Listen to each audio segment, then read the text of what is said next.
What's going on, people? Welcome to United View. Welcome to another Transfer View, and it's here we go. Man United have signed Manuel Ugarte from PSG. It is a done deal. He's flying in for his medical today.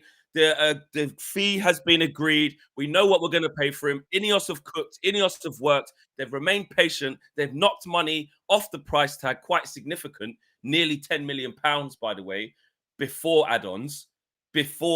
Let them work, let them cook. We've got our man. The dominoes are falling, and Ineos have delivered on another transfer, fifth one of the window. So we're going to get straight into it. Romano did a here we go. Ornstein's been at it. Duncan Castles has been at it. Fabrice Hawkins has been at it. So for people in the chat who have been like, tell you what, bit late, listen, I know on a normal day I do the Flecknology thing because, you know, we're a few minutes late. But it's not as if there was a here we go before we went live. It's not as if we signed a whole player before we went live. Get your comments in, get your likes in, get your emojis in. Let us know how you're feeling. Manuel Ugarte is ours. Owen, pandemonium this morning. Well, if you can see smoke rising, that is probably my fingers, because in the last 10 minutes or whatever, I've been like that Bruce Almighty gif flexion when he's going out. Literally trying to get these things ready. And basically, over the last 15 or 20 minutes, this one has gone from we think he's going to sign his deal today to we think he's going to have his medical today to a fee's been agreed to here we go to he is having his medical today. He's flying to Manchester right now. There's been a lot going on in the last 15 minutes, and we've got it for you. Eventually, we got there. Right, let's get into it. So it started with Duncan Castles. Shout out to Duncan Castles, because this isn't actually the first time in the transfer window he has done this with his podcast and what have you. A couple of times he's been first, or people have poo-pooed him. I know his reputation is somewhat up and down, but actually when it comes to sort of George Mendes stuff, he's quite spot on when it comes to that agent, isn't he? And he first said that Manchester United had agreed a transfer fee of £42 million plus £8.4 million in add-ons for Manuel Ugarte last night. He is due for his medical today. Now, obviously, you're still waiting for the here we goes and what have you, but people are like, oh, that's interesting. We'd also, prior to that, heard reports coming out of Uruguay saying the same thing. Ugarte's going to play for Manchester United. The contract's going to be signed tomorrow. We weren't sure if that was tomorrow, or actually today, time zones when the report came out, that kind of thing too. And it also said Ugarte will travel to England in the next few hours to join Manchester United. Still a bit of skepticism at that time going, we've heard it all before, deal closed, closer than ever, imminent, what have you. But we got the here we go from Fabrizio Romano. It must be said this was after David Ornstein did his little piece as well, which I'll read to you in just a second. But he said with the Photoshop, you can see it right there, Manuel Ugarte to Manchester United. Here we go. Deal sealed between clubs after personal terms agreed in July. €50 million fixed fee plus €10 million in add-ons will be the final package, as said previously by Duncan Castles. That's an initial fee of around £42 million, something like that. Ugarte will travel to Manchester as the only one of United, and United only wanted him. Done, says Fabrizio Romano. And you tell you what isn't done. Yeah, I tell you what isn't done, Flex. It's Nubian Pharaoh.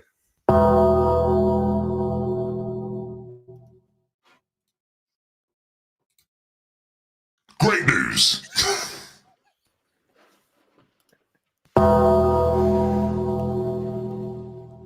Acknowledge him. He has come through because it is a special morning. Manchester United have signed Manuel Ugarte. Big shout out to you, Nubian Pharaoh. Get your Pharaohs in the chat. You guys are acknowledging him. All of the Pharaohs are in the chat as well. Yes, it's all going off. Owen, is there more details before we discuss? Have you got any more? There's more details.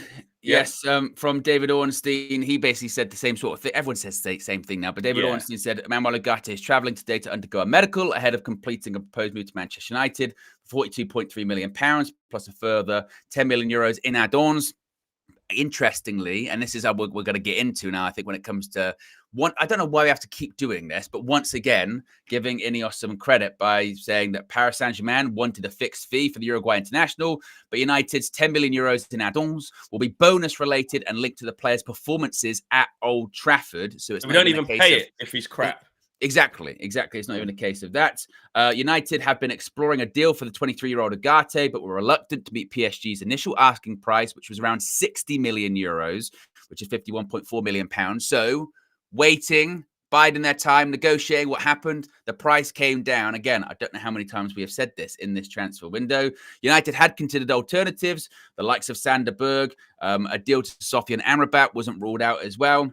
But they managed to get their man, and they managed to get him on a price that they wanted, really, from the outset, which, again, is around that kind of £40 million mark, a total package of around 50 if he's really successful, obviously. If he's not really successful, we signed a 23-year-old for £40 million, and we'll see what happens with him. But once again, Flex, I mean, I mentioned this a few days ago. When we do this as fans, I say, thank God us as fans, we're not in these negotiations, because we do this whole pay the money, just pay the money, because we panic. When it's business, and this is business, you have to take emotion out of it. And Ineos, how many times in this window have they been quoted a price that Manchester United in the past would have said, yes, we'll take that price because we're desperate and because we don't know how to negotiate? Whether it was the double deal with Bayern Munich, whether it was Dan Ashworth from Newcastle, £20 million. Well, we'll just do it. We'll just do it.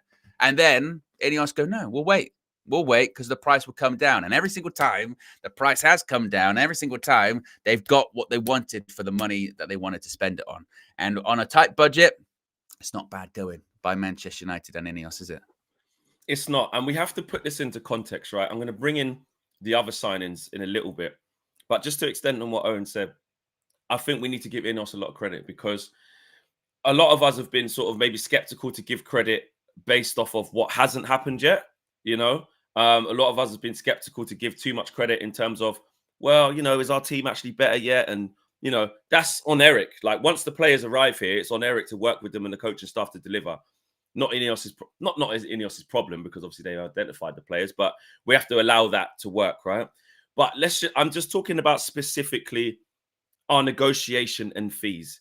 In my opinion, I don't know how you guys are feeling, but I'm seeing it very, very clearly what the strategy is. We're not seeing us have a scattergun approach when the strategy may come to a halt. We're seeing patience, we're seeing resilience, and we're seeing that, you know, there's a clear way of thinking here. Like, they wanted 60 million fixed. Like that, there's no dressing it up. They bought him last year, right? And wanted to basically make almost the same money. Didn't they get him? How much did they get him for? 60 million themselves, or 70? Let me double check. I'll double check that Let me one. just double check that one. They basically, they wanted the opportunity, and that's PSG's prerogative, by the way. If we were them, you try it, don't you? Every club's in it for themselves. They wanted to basically make exactly what they made for him, what they purchased him for. It says it was around the 60 million euro fee that they paid for Sporting Lisbon. So I think it was around 60 million euros, around that kind of. So they basically wanted exactly the same. Yeah. They wanted the same, right? And there's two things. We've got a model that's basically saying we're getting players around not really much more than £50 million. That's what we're on this summer. That's our new model, really. We're not on, no one's really high. Lenny Yoro was a little bit of an exception with all the add-ons on, by the way, not even initially, but he was seen as a unique opportunity, generational talent. We'll pay 52 million all in for him. That's a bit of an anomaly, but even that's 2 million over. But you can clearly see everyone else 45, 36, and 15 respectively for different players, right? So they've gone, well, no, hang on a minute. Wait a minute. Hold on. Wait a minute. You bought this guy for 60 million euros last year. Don't try and fleece us and make us pay exactly that. So you're just getting a like for like. We'll wait. You got us do things in the market. We've got to do things in the market, but we're not those guys anymore. And essentially, now we can say it's only 8 million they've knocked off, or it's only 10 million, it's this, that, and the other. These are the things that matter, guys. These are the things that when we kick on with the transfers and we see how the player develops, these are the things where we're like, why have we paid this much, or why have we paid that much? It's a big saving. We've saved nearly £10 million by just holding off a little bit and saying, well, no, we're not doing that. And that's what we did say with this Ugarte thing. We said, well, let's reserve judgment, but we bet when this comes out and the figures, we do the number crunching, we bet it's going to be less than what was original tipped. And you don't have to listen to me. This ain't an agenda for me. Check David Ornstein, mate. David Ornstein is saying they wanted 60 million fixed. Fixed. That's up front now. And United went 50 plus 10. And oh, by the way, that 10 is far from fixed. You know what I mean? That 10 is, if we're getting the player we think we're getting, exactly, then we'll be Then we'll more than pay it. happy, and we'll be more than happy to pay it. So, like you said, I think it's good. That's Really I good. know for people that sometimes when you talk about the finances or salaries or transfer fees, I know people roll their eyes and they go, "Well, I don't care, it's just football." But unfortunately, that's the world we're in right now when it comes to football. 20 odd years ago, 30 years ago, maybe PSR and FFP, no one give a shit about it. The rules had to come in for a reason because it was getting out of control and it was getting unsustainable for certain clubs and being pumped and dumped essentially. So now the transfer market is maybe more in that kind of like American model where it's about, it's not a salary cap, but you get my point. You know what I mean? It's moving towards more of that. And in the past, and the reason why in the past we haven't been able to do certain business, or in the past, well, this summer, actually, we're struggling to sell certain players. It's because of bad business we've done in the past. So it really does matter. And you look at even the sales, the outgoings that United have done. I saw a stat yesterday. I don't know how completely accurate it is, but it's something like it's the third time that United might have raised like 100 million euros in a transfer window. And the other times would have been when we sold like Ronaldo for a lot of money, and maybe the likes of like Di Maria when he went to like PSG or Lukaku. Like, we don't do it that often.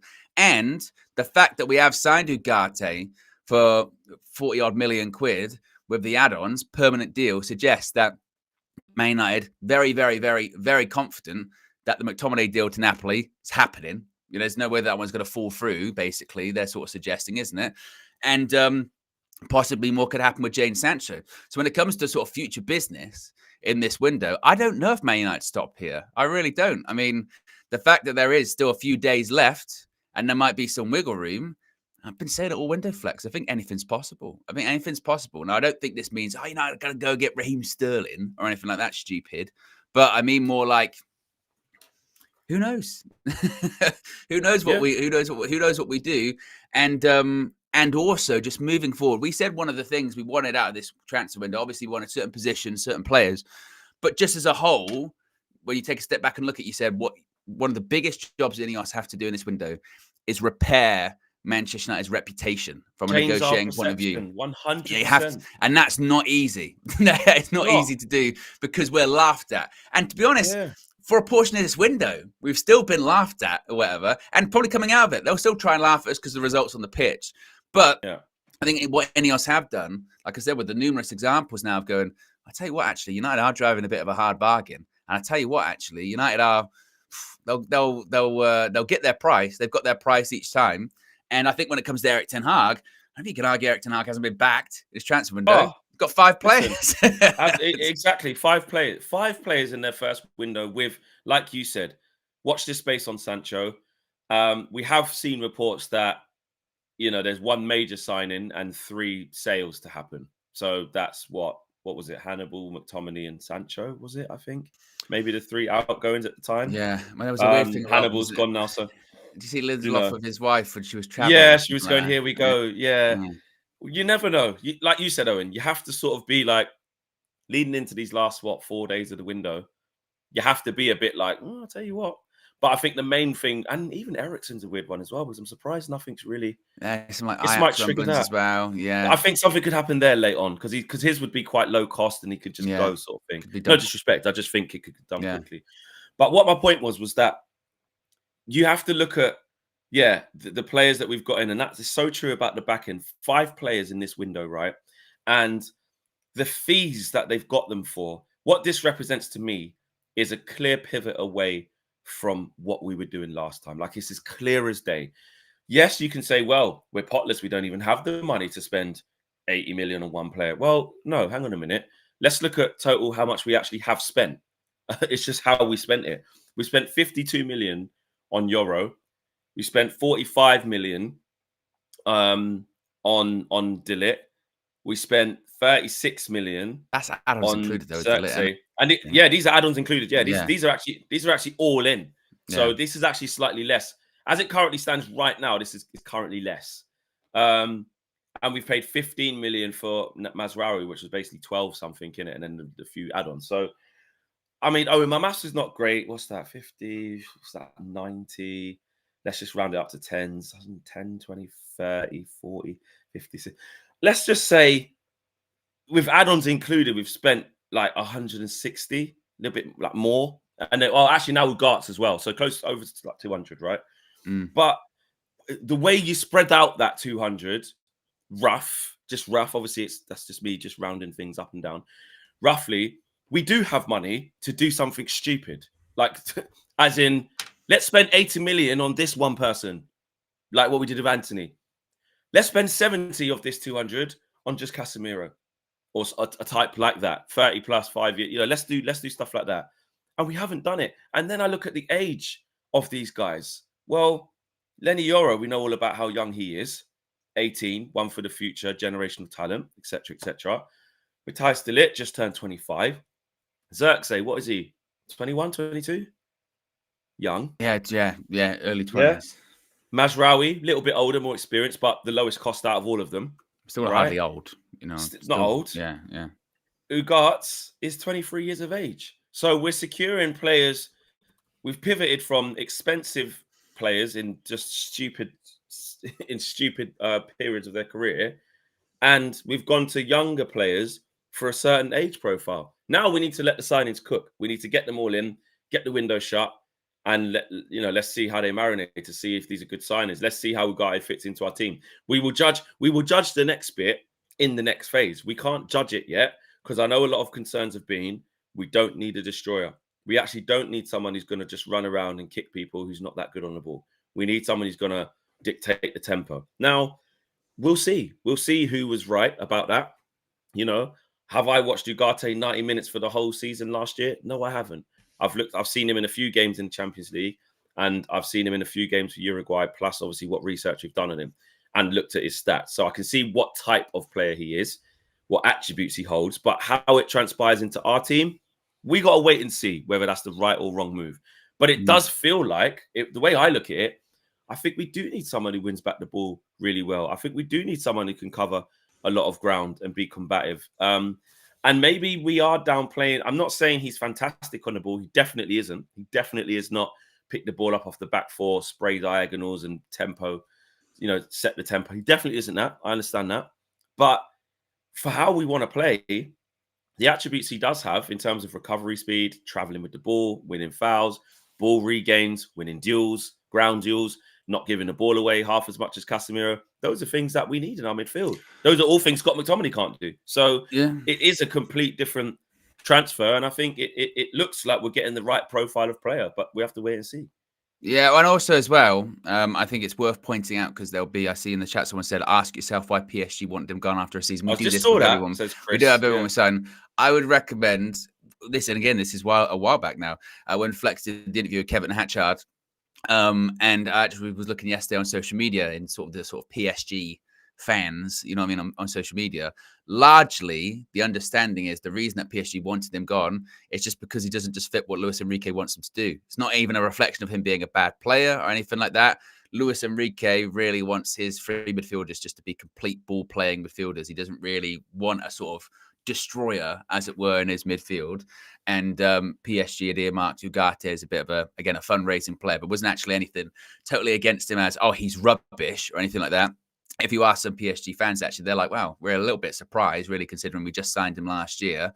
I think he might have had a couple of bad games in either Europe or something like that against the team, and then didn't really feature after that, but had a great Copa America. It's just styles. It's just a different style of player and style of system. So, and we've also seen when it comes to certain players, depending on what system you're in, you can look either really good or really bad, can't you? You know, so if he doesn't fit at PSG, maybe he'll fit at Manchester United. Still very young. I don't think, again, it should be a case of we're just signing PSG rejects or anything like that. It's PSG, more like if he fits the system, then it's good. 100%. You know? And also, PSG, when did they become like the pinnacle of football, like the perfect team? Have you seen PSG over the last few years? Only recently now they've started to get it together. They've got a young core of player, like Owen just explained, different style, different philosophy. They've just come away from the whole Harlem philosophy. They were just doing the Harlem Globetrotters for 5-6 years with Neymar, Messi, and Mbappe. It didn't work, mate. Like we've seen it. Like the Dembeles, the Kingsley Comans, the Cavani's, the Zlatans, whatever. I'm not dissing PSG. You know, good football club. I'm just saying, let's not act like PSG have 100% strike rate on all these signings, and like if they want to get rid of him, that's really alarming. How many signings have they had that haven't worked? They've just passed through. How many managers have they had? They've just passed through and passed back out again. They've not known what they wanted to do for ages, and they've picked a strategy to try and get all the big names in and spend shitloads of money. It didn't work, mate. So let's not act like PSG is the benchmark. And if he's had one season there and the manager wants to move him on, that's so alarming. That's a red flag. You have to bring back the old school one.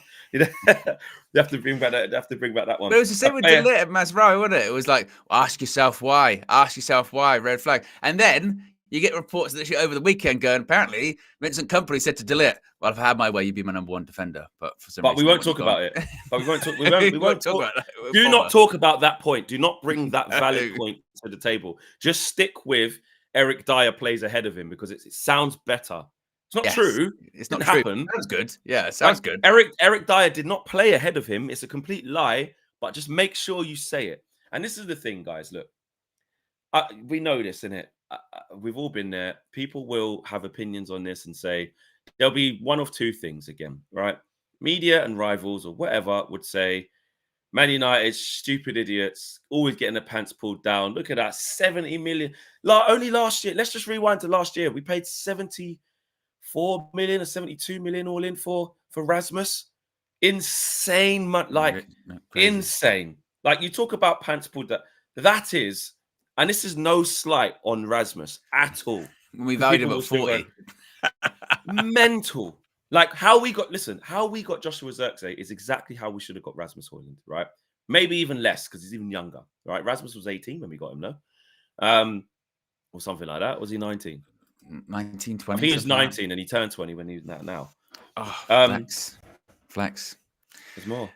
I might have to press the button because we've got some more breaking news. Breaking news. What is going on? I'm not even going to look. I want it to be a surprise.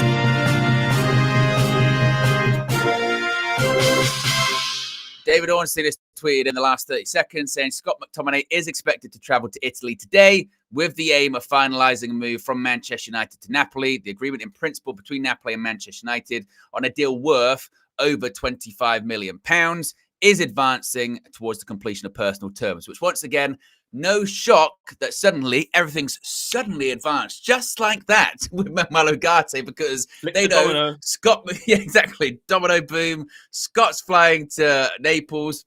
Ugarte's coming to Manchester, one out of the country, one into the country, and that's why this deal has escalated very, very quickly because McTominay, this one's happening. And again, any concerns about exit payments, blah blah blah.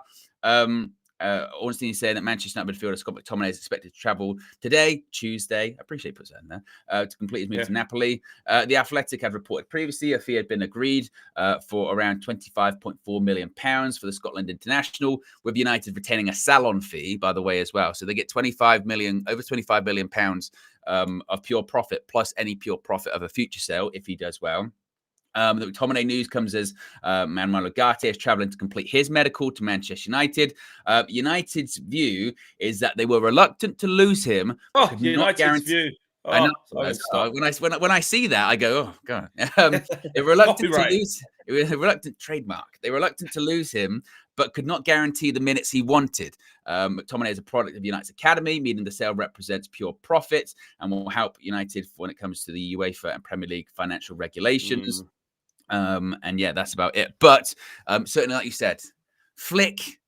People getting twitchy, people getting angry. Again, just be patient. You could. It wasn't like we didn't just learn off the Wan-Bissaka thing. Like we just literally saw the process. Just relax. And I've just back to Manuel Ugarte just on Ben Jacobs because he was saying again for some people, I put out a tweet sort of saying, "Wow, we negotiate down to 42 million fixed instead of the 50 million fixed."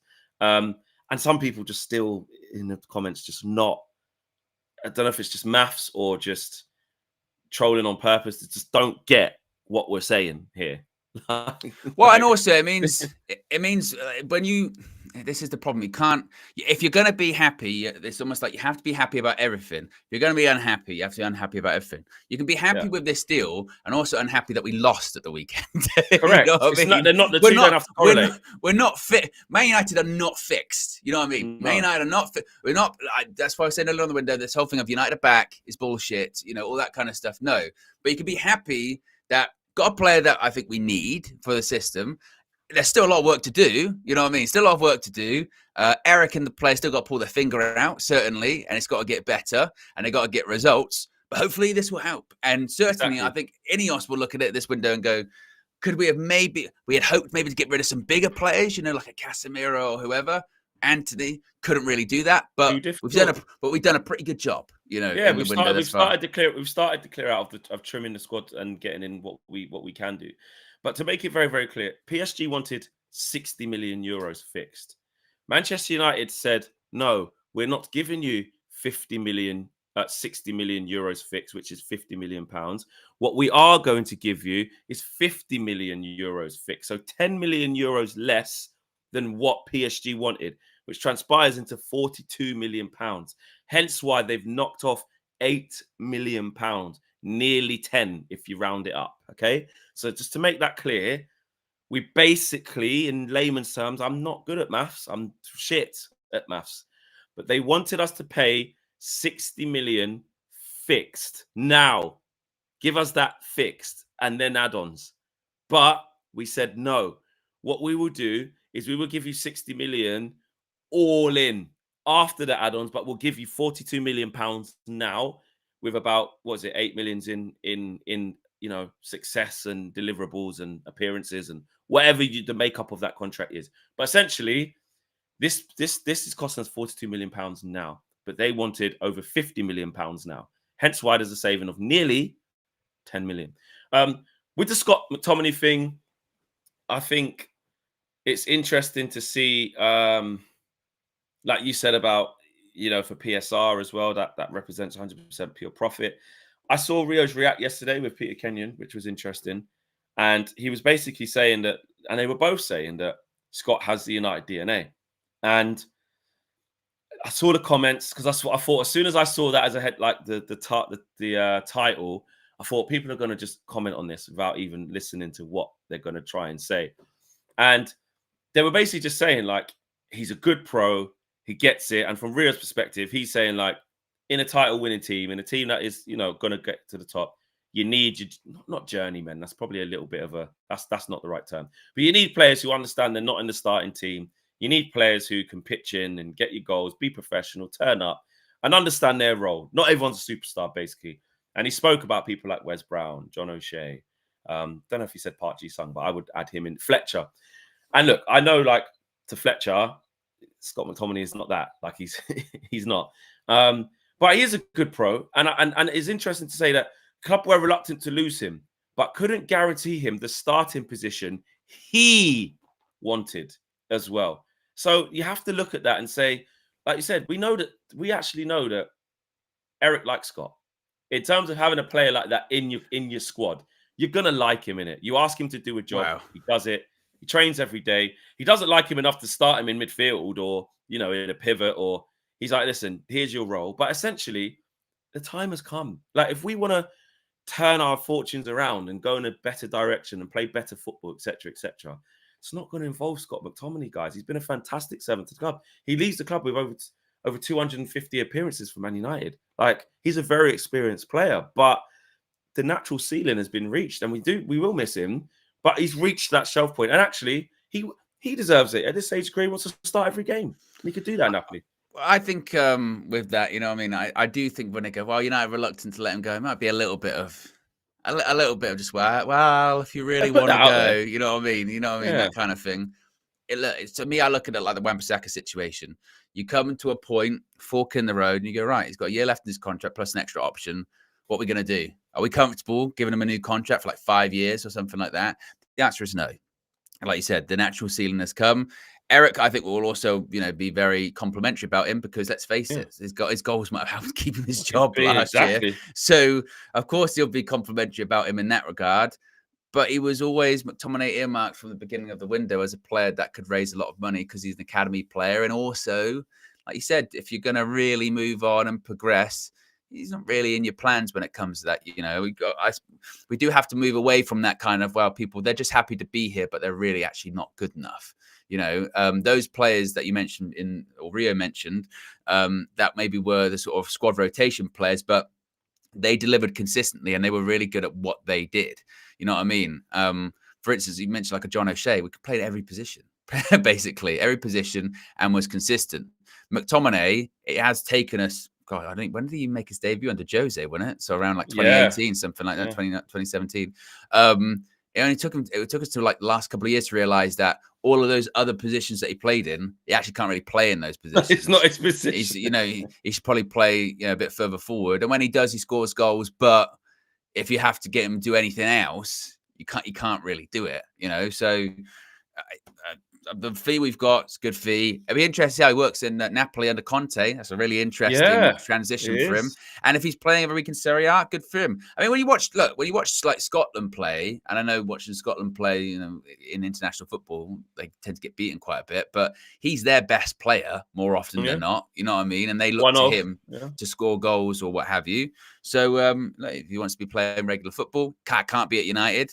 Napoli, I mentioned this a few weeks ago when the whole Fulham thing broke down.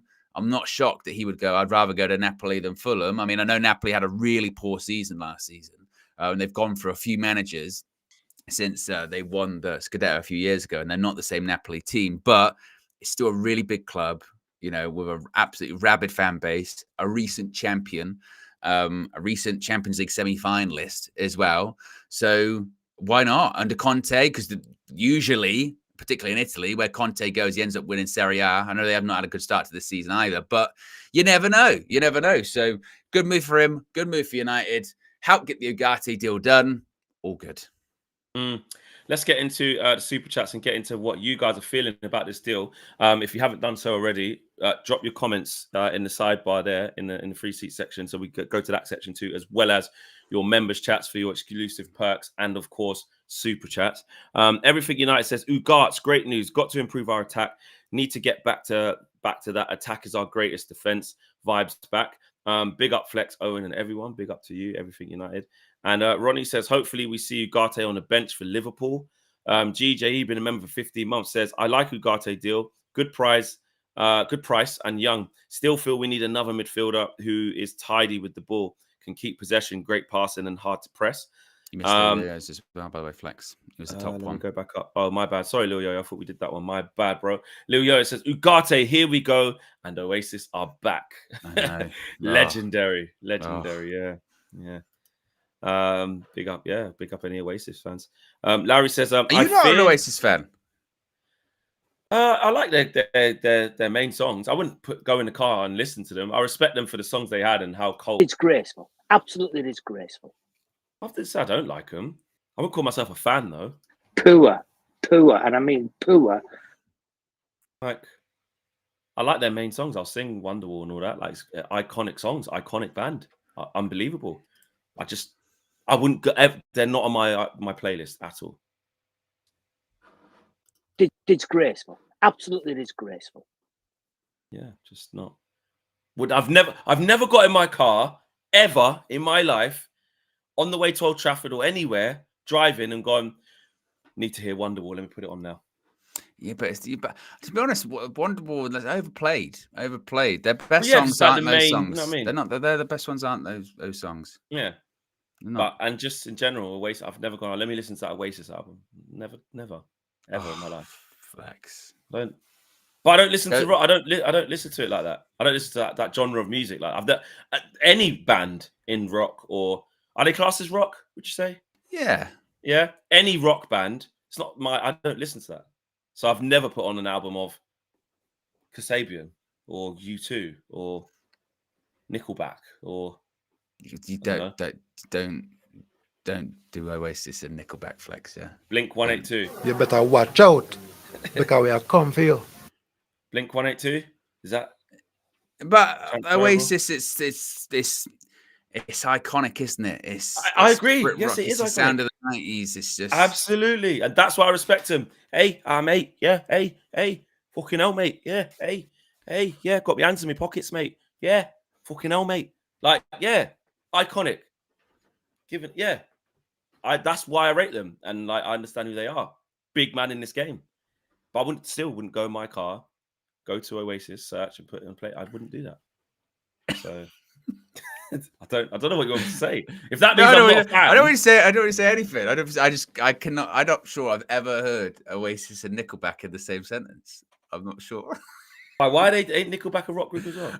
Yeah, but and they're fine. They're fine, but they're not Oasis, you know. Yeah, I wouldn't say they're as good. I'd just say in the same genre. Is that not the same genre? Is that the same genre?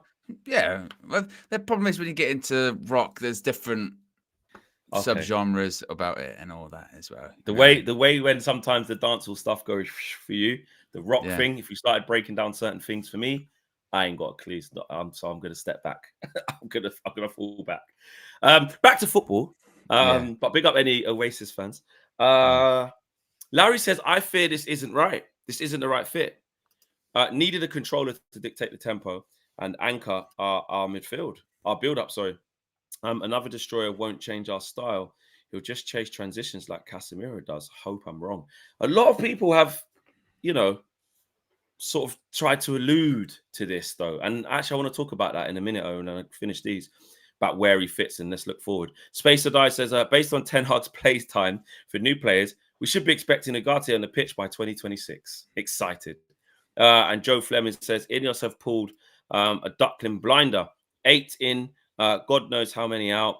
Good value out on him. All on Eric now. But even if he F's it up, quality player ID. And I think some people have said that as well. Like, even away from the manager, away from, like I said, Eric's got to work with these players now and get results. It's not like he hasn't been backed. But just marking the window and how we're moving in the window, which is, that's Ineos' problem, not Eric's. It's like they've got to do their job. Eric's got to do his. Ineos have made a good start. Let's get into this, guys. Where does he fit in? Because Larry makes a point there. And there's a few who feel like Larry, that actually, did we need basically a younger, more mobile version of Casemiro, who basically is limited on the ball, but can get about? Did we need a controller? Did we just need a dictator? Yes. We do, but yeah, we do. Well, because we were looking to get rid of Casemiro for that reason, weren't we? This summer, you know what I mean? So because he was on a high wage, and also he wasn't reflective of the money that he was on. We need a lot of things. That's the thing. Man United isn't going to be fixed by one. It's not like you drop Ugarte and like, all right, finally now we're just going to completely dominate games and play like Man City. Like that's not going to happen. It will help, obviously. It's going to be really interesting to see how Eric does try and fit him in. Does he fit him in instead of a Casemiro? Does he fit him in? It's just the end of Casemiro is the question. Yeah, exactly. With a Casemiro, does Casemiro now become, someone? Well, I mean, to be fair, I know that last night was a very controversial red carpet show, but I thought Sai did actually make a good point about Casemiro, saying that he doesn't do like any really the sick stuff anymore. Maybe he'll make a couple of interceptions here and there, maybe some slide tackles. He'll miss quite a few, get some. But largely, Casemiro actually creates more now than that whole winning the ball back thing. And to be honest with you, like, I know he did that a bit in his first season, but even then in his first season, I remember having the conversations of us going, actually, Casemiro is actually more sort of progresses the ball more than we kind of thought, actually. More than we need him to as well. Because that's exactly. We were like, oh. So I think we do need that. And what that means for Casemiro, I don't know. Maybe we talk about, didn't we, about, I'll tell you what, if United, when they've got to kind of get players out, force them out, but do it the right way, maybe that's the beginning of doing it, Casemiro don't play as much this season, and Casemiro starts going, oh, no, I'm on a lot of money, but my career's kind of winding down. I would probably want to start playing games. If Casemiro starts being on the bench for like 4 or 5 games in a row in the Premier League or whatever, then he might start considering his options. He's still going to play a lot. We've got a lot of games this season, Europa League. And that's also the important thing, because might go with both. We need to, certain games, absolutely. Why not? Certain games, maybe Kobe will be in the 10. In certain games, why not? When you just go, I tell you what, our midfield today almost can't even really be about progressing the ball that much. Let's just have people that are going to kick people today. Yeah. Certain games, why not? Why not? You need options. You need options. Yeah, But I does reckon there feel could like be games. he's a natural Go on, successor to yeah. Casemiro, though, doesn't it? Yeah, These he does points feel like feel he's a natural successor to Casemiro. And like you said, I do think there could be games when you look at Liverpool away, Arsenal away, Man City away, or whatever you're these 1-0 types of up, games. 15 1-0 minutes up, to go. clear it up, get Kobe Get off, people bring in. yeah. And I do think there can be games where we might see all of them in there. We don't like to see it. We don't like to see it, and I personally want us to move past this because none of the other big teams do this, which is completely changed when another big team comes to town or you go to them. So we're Man United. I do want us to come away from it, but I'm just thinking how Eric is, and that whole like where Bruno might go to the wing in some of these big games on the right hand side. Maybe Rashford got dropped and Garnacho starts, or vice versa. Ahmad and Garnacho aren't in it, and it's Bruno on the right, Rashford on the left, and a midfield three of like Mount, Ugarte, Casemiro. Kobe might not be in there, or Kobe, Ugarte, and Casemiro. Or do you know what I mean? Just I could just see him doing different things depending on how he sees, especially like you said, Owen, like later on in the games where we've been really wobbly and you want to shore things up. And actually, we haven't ruled out, which also is very typical. Not typical United because they've done the job bringing him in. Maybe a typical Eric thing of like Alice said, like as soon as the player gets here, don't just mean that Casemiro is finished. He's going to be on the bench mainly, and like the ironic super chat said about hopefully we'll see Ugarte by 2026 then, because Eric likes to bed these guys in slowly. I wouldn't expect him to just be straight in and Casemiro benched. You never know. I can't You never know with Eric, do you? Because like I said, more often than not, he'll be like, no, take the time. Bench them in. And obviously with an international break coming up as well, might be a thing where he goes, oh, look, it might even be a thing where it depends what Uruguay are doing on the international break, I suppose, but could be a thing where he just stays in Manchester for a little bit just to settle. You never know those things. Or sometimes with Eric, he will put him straight in. He will, depending on the game and the circumstance. But I think that there could be a possibility if it's 15 minutes to go, 10 minutes to go, and we're 1-0 up, or we're under the cosh or whatever, he might, and we're playing 4-2-3-1, he might take the 10 off, bring on a Casemiro. Suddenly you've got an extra, you've got an extra body in midfield to win the ball back. Or certain away games. How often have we said? I mean, I know Said mentioned last night, just play your football, but whilst you're not at that point or whatever, you still do have to set your team up the best way to win. Now, granted, at home, you would hope you can be a bit more expansive, front-footed, and put it on them. But when it comes to our away record, we've said our away record under Erik ten Hag is rubbish. It is so poor, and it comes from a variety of factors. Game management is rubbish away from home because we let games drift. That's what happened to us against Brighton the weekend. We let games drift. We don't take our chances and we make mistakes. So, you would hope if you've got those options to kind of shore it up, because previously, think about it. If say we're 1-0 up away from home, right? And you're considering the score we've got at the moment and he's looking to shore it up, who does he bring on? He would bring on like a McTominay, and that doesn't shore the game up, does it? Just quickly, Manuel Ugarte has tweeted with the eyes. And Facundo Palestri is in there. Yeah. Oh, look. Trey put up a picture of Ugarte doing the crypt walk and that. Bloody hell. I like him. Like him even more now. Can dance as well. But you're right, Owen. Back to what you're saying about shoring it up. 100%. Who would he bring on at the moment? Without Ugarte, then you're going, right, bring someone on, shore the game up. Who do you bring on? It's essentially, again, it wouldn't work. McTominay would have to get a goal, not shore the game up. And you could argue Eriksen is the one who can put his foot on the ball, freeze the game, be calm, better on the ball. But in transitions and winning duels, he's not going to be able to do it. So we don't have anybody. We don't have anybody who could do that. And that is the problem. We have to understand that the squad kicking on is fine. And we've got a like for like. We haven't weakened this. There seems to be this perception for maybe a little bit on the side of McTominay's defense of like, you are getting rid of a, good pro in the dressing room and this, that, and the other. There's nothing to signify that this guy's not committed and dedicated, but just has more quality.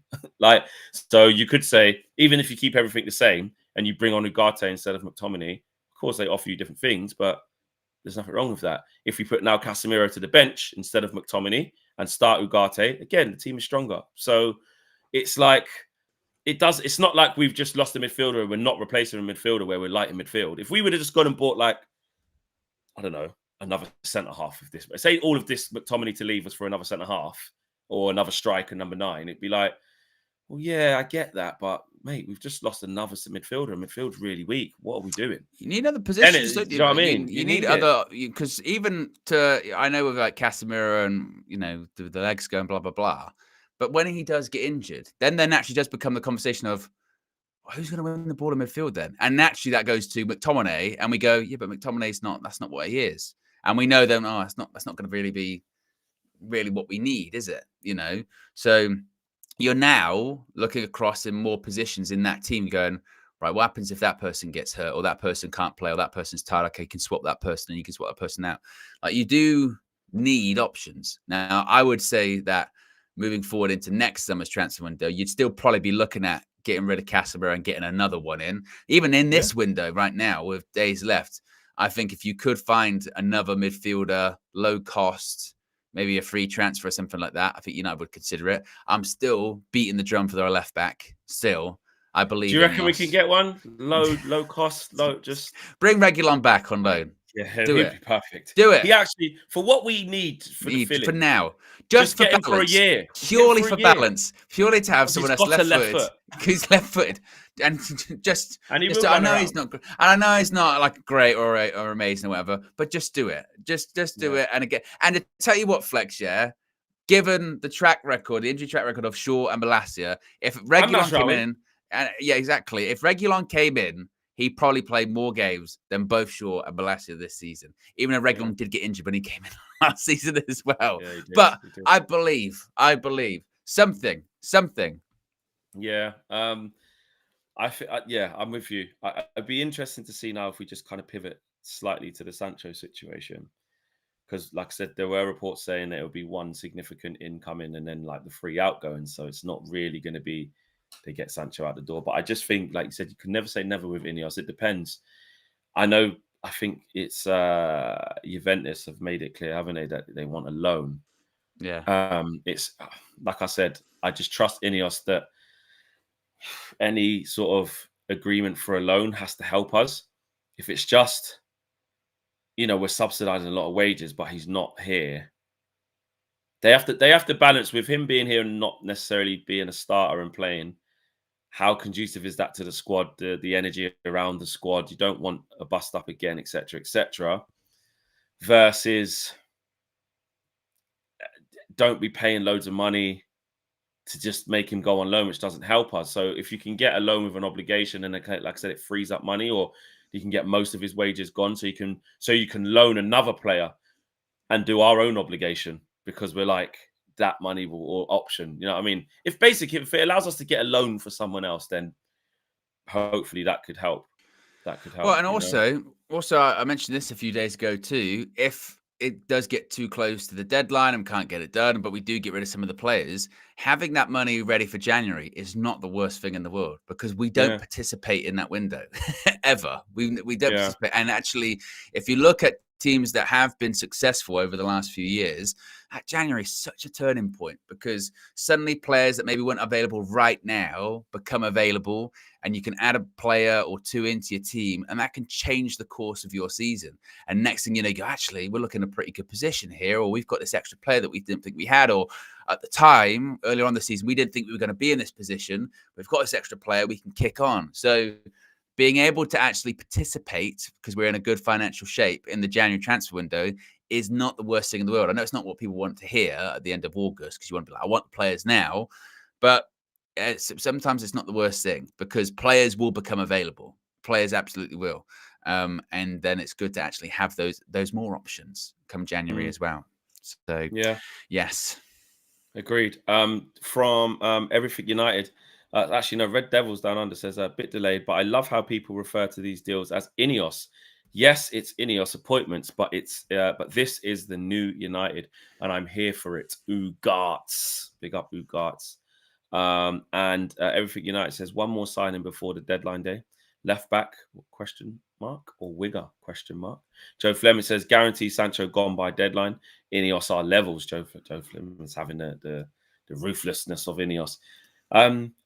Do you think Sancho will be a Man United player come 11 p.m. on Friday? No, I don't think so. I think something will get figured out. Chelsea or Juventus? Yeah, I think probably Juventus. I mean, from what I was reading yesterday from like Ben Jacobs and Fabrizio Romano, they were basically saying that the only way that Jadon Sancho to Chelsea thing happens is if United do take a player in the other way. And I just cannot fathom why United would do that. I just do not see it. I saw there were some reports this morning saying United are, was it reluctant or cautious when it comes to Raheem Sterling? And I was like, that's a fucking understatement. You're taking the piss. I mean, my goodness me. I just don't see why United would be willing to do Chelsea that favor, because that's what it is. Like that is what that is. That is doing Chelsea a favor. They are in a similar situation to what we were in, and we still kind of are in, which is who are highest earners at the club? Are they reflective of value? No. Well, let's get rid of them then. So Lukaku gone to Napoli. Sterling taking the squad number away. Chilwell's on like 200k a week, injured all the time. Get rid of him. Why would United bail Chelsea out for that? For the sake of getting rid of Jadon Sancho, whereas in reality, you know, with the performances the last few seasons, I think there's an argument to make probably Jadon Sancho might even be better than Sterling over the last two seasons. Yeah. Sterling's a nothing, you know. So yeah, no way. So if he was to go, I think you go to Juventus. Juventus also critically looks like that Chiesa might be on his way to Liverpool. And if they can get some money for him, that's probably how you would think they might end up getting Jadon Sancho, even if it is a loan fee and then obligation later on down the line.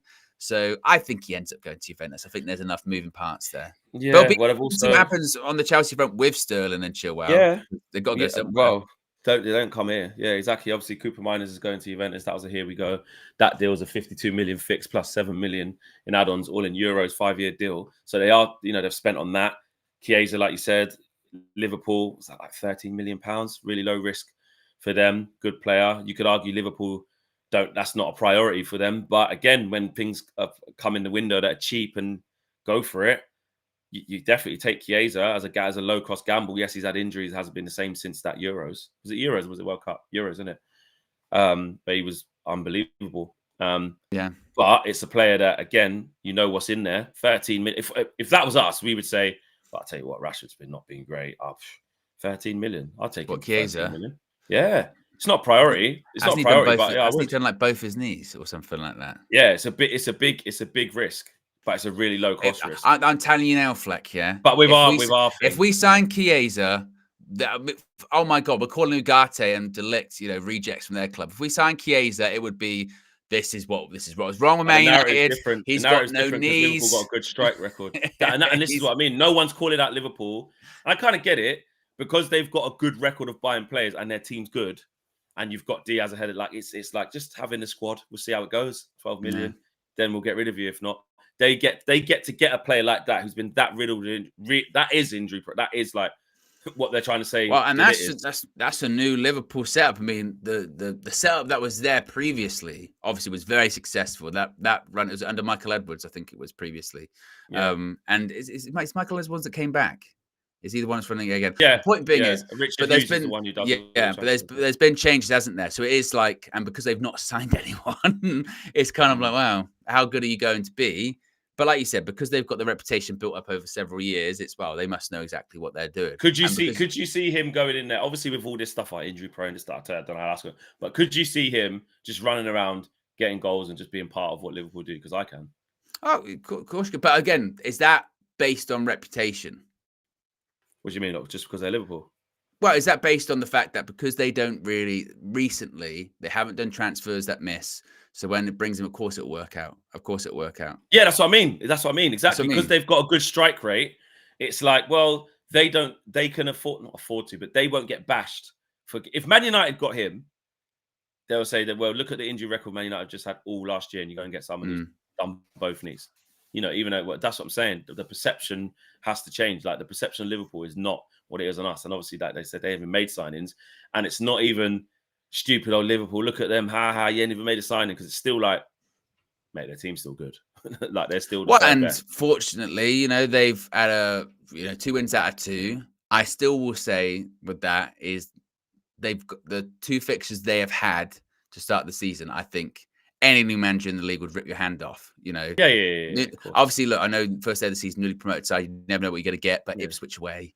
And they were Brentford under home, 45. Exactly. You'd go, thank you very much. When they do have some, tough games, it'll be interesting to see how well they do, and that'll be getting at the weekend. Yeah, I'll be beginning on Sunday. Yeah, exactly. Yeah, that's what it will be. That's what it will be. Everything United says. Still think we need a fierce number 9, a target man. Well, I think Xerxes is a target man. Apparently, he can play into his feet. He holds the ball up. He brings people into play, as opposed to running back the other way. So, watch this space on that one. But loads of people have said, we need someone better on the ball. When you look at all of Ugarte's highlights, most of his highlights are dispossessing people with aggression, covering ground, and making the simple pass forward to get you on the front foot. I think that's going to be a similar mold. I can't see us just making him pivot from that and making him this deep line 6 who doesn't move. Like I said, I was comparing the heat maps of him and Casemiro, and I saw Bit of an update. Sorry breaking to interrupt. news. Bit of an update. For more outgoings, Chris Wheeler from the Daily Mail is saying that Hannibal Mejbry's moved to Burnley for £9.5 million is expected to be completed. Now, of course, what's really interesting about this one yesterday is it started yesterday as a loan with an obligation, and then just suddenly it turned into, it's going to be a permanent deal now. £9.5 million is going to be the move there. One would think, given he's a young player, there probably will be sell-on clauses and maybe with a buyback thing involved in that. But once again, that's another bit of pure profit. So with the McTominay one being north of £25 million, this being close to 10, already then you've got £35 million of pure profit in the course of 2 deals, adding on to the business that we've already done this summer. I tell you what, nearly 10 million quid for Hannibal Mejbry. Not bad going. Not bad going at all. Not bad going at all. I'll take that. Yeah, that is what we want. That is, we want better outgoings, don't we? We need better outgoings. Yeah. So there you have it. I forgot what I was saying actually. But it was not that important. I can't remember. It's fine. We are where we are, 870 likes, over 2K watching for the show. We could have done 1K. We still can, Flex. We still can. There's still time. Believe. Where's Don Robbie where you need him? I'll go to my Don Robbie page. Believe. Yeah, actually, you know what he'd say to you right now? He'd say, hold on, wait a minute, Flex. That's what he would say. That one's funny, that one. Because he's talking to me. Like I said, we're 80 away. So actually, we will do 1K live to celebrate the signing of Ugarte. Ugarte's put in the eyes as well. Bit of a trossard, but you get my drift. Put in the eyes, Palestri, commenting on his thing. Ugarte is our player, guys. Drop a like if you're just joining the stream. We still got over 2K watching comfortably. So you guys are still here, wanting to join in. So let's get the likes up. Let's get to 1K likes before we wrap up, because I'm pleased. I'm intrigued to see how it's going to go. Let's rate the window, Owen, while we wait to get to 1K. Everybody in the chat, right? I want you all to do it. Every single one of you, because I know there's 2,100 of you watching. You probably won't all put it in the chat, but please, as many as you can. Rate the window. 5 players in. I've lost count of how many out. How many outs is it? That's quite a few. It's a lot, because it's like fringe people, but there's also McTominay, Donny, Facundo, Palestri. Well, that's the same guy. That's the same guy, by the way. Sorry. McTominay, Facundo, Hannibal, Greenwood, Cambois, Fernandez, Alvaro Fernandez, Donny. That's 7. Brandon Williams, does that count? Well, you could do the Varane, Martial, Williams. Martial, Brandon Williams, that's 10. Who Are we missing anyone else? Let me check my Will list. Fish. Will Fish, 2 million. All counts. Wan-Bissaka, that's 12. But in terms of first team part of it, it's like probably only 3 or 4. But they've still got significant fees for quite a few of them. Yeah, Vitek. And then obviously when it does come to that, the Varane and Martial one, it was like over 500k a week off the Yeah, wage that's bill, true. So that's a big, it's a big. Anyway, double figures anyway in outgoings, but we've got 5 incomings. Let's see what you lot are saying for the window so far. So we've got a lot of 8s, 7.5s. Joe Blackman, 7 out of 10 for now. 8s, some Stephen Shipman. Assad says 8.5. I'd go with 7.5 to 8 probably. I think if you were going to get it, super high, it would have been like a Maguire or a Casemiro exit. Quite a significant, because that's still the one thing they've kind of struggled to do, isn't it? Is get rid of those players. But look, McTominay does represent quite a significant outgoing for United. But if we'd have got another one, then I think you could have gone, actually, that's a really, really good window. How many of these players can start for us? Let's look at, because like the argument is, well, you haven't on that really list, got by rid the of the way. high profile. Did you add McTominay to that list when you were counting on your hand? Yeah, I think I did. If we didn't add Sancho, though, did we? If that happens, another potential, yeah, exactly, which would be significant. Yeah. How many to our starting 11? Let's just go through it quickly, right? So Mazraoui is a starter, but is he a starter just because Luke Shaw's not fit? Well, he's going to be mainly a starter anyway because Luke Shaw's going to be in and out, and he's just going to have to play exactly. Games, innit? Yeah. But let's just call him a starter because he come straight in, mate. He's played 2 out of 2. Yeah. De Ligt is going to be a starter. Yes. Yeah. Yes. I think Lenny Yoro, when everyone's fit, obviously one centre back has to miss out. It'd be interesting. I think it will be Lenny Yoro to come in and out, because what will happen is De Ligt and Martinez will be the main staple, and Lenny Yoro will, I don't know. He's young, one for the future, isn't he? So, but he's a player that he's good enough to play now. And will be comfortable with him starting. Leach can't play every game. De Ligt can't play. So, do we call him a starter as well? Do we call him a starter? Yes, I think you would. Right. Yeah. So that's already 2 starters. Yeah. Now let's get to 3. Xerxes. Sorry, 3 starters. 3 starters. Yeah, 3 starters straight away. Let's get to Ugarte. Someone said there he's going straight in. Is he a starter? Yes. I don't think you pay that money. He doesn't start. So that's 4 starters. Joshua Xerxes. That's probably the one where it's like depending on the game, because once Rasmus is fit and they're both 100%, he's going to just pick, isn't he, out of the 2? But he can start. He's capable of starting, isn't he? Yeah. So essentially, if we bought 5 starters, near enough, I would say. Near enough. Because look, when we were saying with Rasmus last season, we were saying he shouldn't be starting every game. He's too young. Exactly. You know what I mean? So, yeah. Well, why not?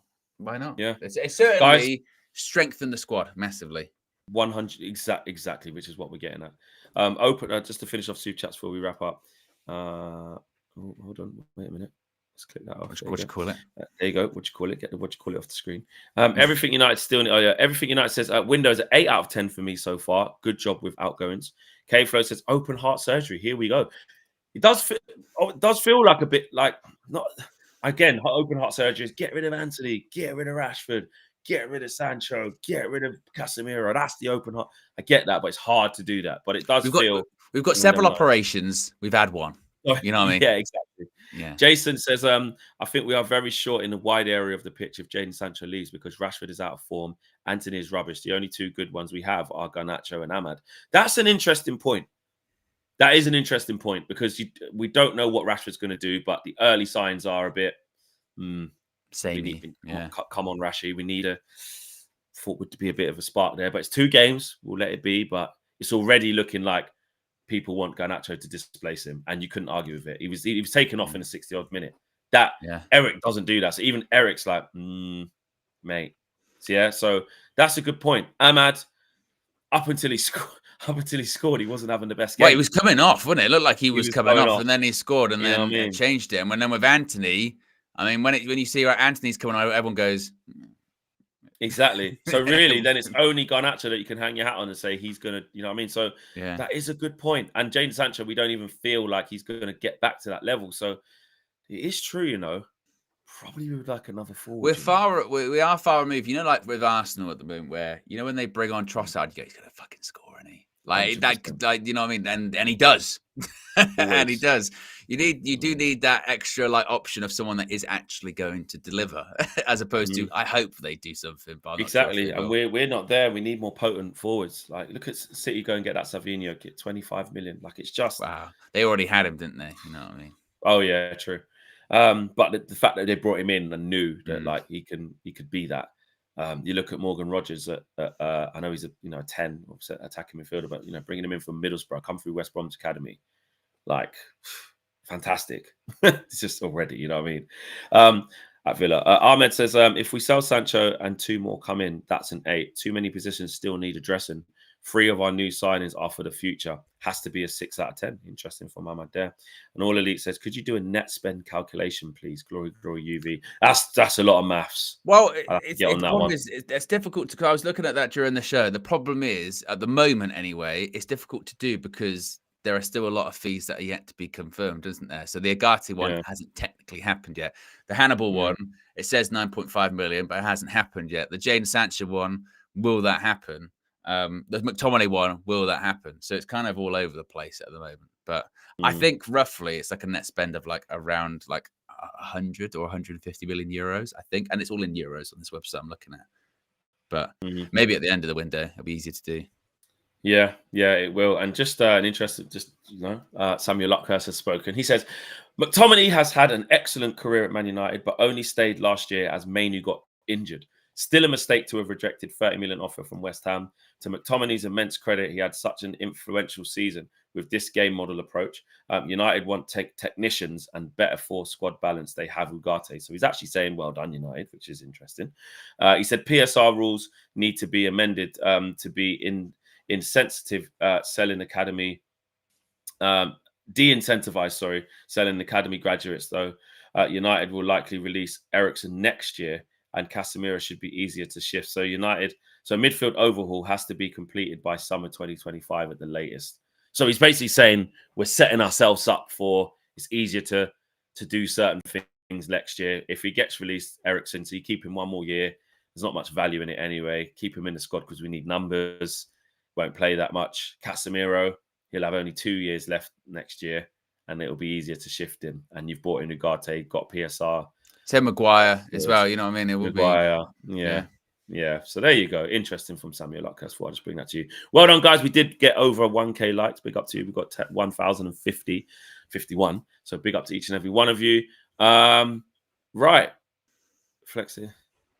With add-ons, that's exactly the only question is how. No, Uncle says, Flex, we paid exactly the asking price. They wanted 60 million euros. And with add-ons, that's exactly what they get. Yeah, but they wanted that fixed. They wanted 60 million euros upfront fixed, right now, guaranteed.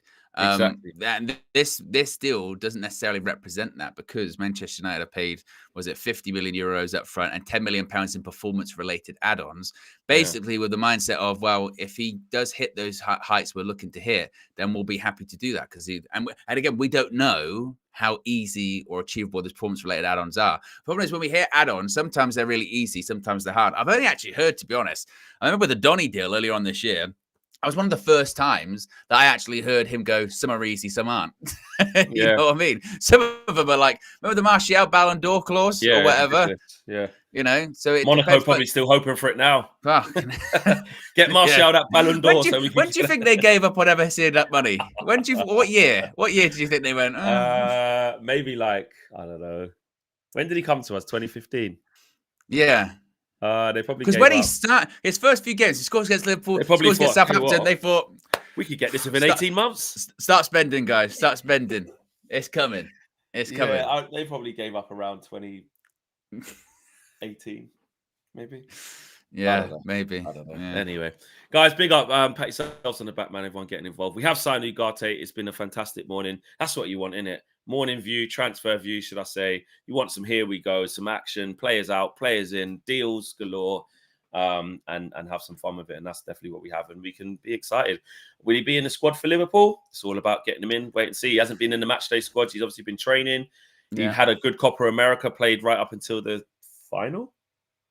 Semi-final? Where did Uruguay get to? Semis. Semi. Brazil knocked him out, innit? Yeah. Or was it Argentina? Sorry.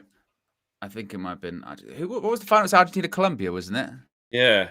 I can't remember who knocked him out. Someone will put it in the chat, but Copa America, he played most of the games in that anyway. They got knocked out by Colombia. Oh, Colombia, right, there you go. So, but anyway, he played throughout the summer, and he's been training since then after his holidays. How up to speed is he? I wouldn't, guys, don't get your hopes up with him going straight into midfield against Liverpool. I almost think that's impossible, personally. Get your hopes up. Why not? Or listen to Owen, get your hopes up. Why not? Up. I think hopefully he'll be in the squad, but it's, what is it, Tuesday? He's on his way. He'll be registered in time. Wednesday, he'll be registered. We did the Delit and Mazraoui one, and that was for Friday or whatever. Yeah. So I think with that one, I think isn't the deadline to register him actually Friday? It's still Friday, You can't do it because it was Thursday for Delit and Mazraoui because we were playing on the Friday, wasn't it? But I think actually the registration's on Friday, so he'll be registered. Yeah, for a Sunday game, registered. Yeah, he'll be registered as long as he's fit, but he'll be on the bench, guys. Let's chill out. All right, smash a like in the video. Getting on the way out if you didn't do so. Go on. What was you gonna say? I was just going, maybe he won't. I was being devil's advocate. I thought he was going to say something. I was being devil's advocate. Oh, okay. Yeah. Right. Hopefully maybe there's something with Jadon Sancho later. We'll let you know. Take care, guys. We'll see you in a bit. We're out of it. Peace. Oh, and also this is going to be redirected to KG stream, so you can go watch him. There you go. Go check it out. KG, that comedian. Yeah. What do you call it? Go check out his what do you call it right now in his thingy. It's